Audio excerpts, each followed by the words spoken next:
Simba. Simba. Bana, hongereni kwa mazoezi. Tumeshuhudia yote toka mwanzoni na watu wote hapa unaona nyuso zao, kila mtu ana furaha. Na here we are again, brothers. You know the drill. Technically sisi hatuna cha kuwaelezea. Sisi tunachofanya ni kucheza mchezo nje ya uwanja, na tukifika hapa ni jukumu lenu kuibeba nchi. Kwa mimi nimekuja na salamu za Mheshimiwa Rais. Niko hapa kwa ajili ya kuiwakilisha serikali na kuonyesha jinsi ambavyo tuko pamoja kama ambavyo tumekuwa pamoja huku nyuma. Naamini mnajua ukubwa wa jukumu lililonalo, and I believe mnajua cha kufanya. Sisi hatuna cha kuwaelezea.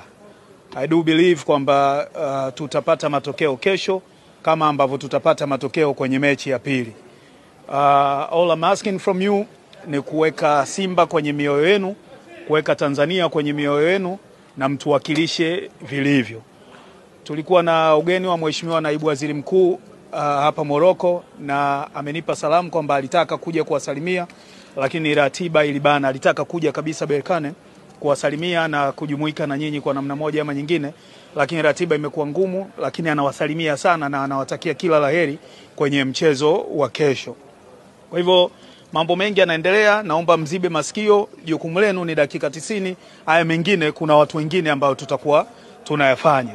Nawatakia kila laheri, muwe na mchezo mwema na mpate ushindi, muibebe Tanzania, muibebe Simba Sports Club. Simba umoja. Simba umoja. Kila laheri brother. Asanteni sana.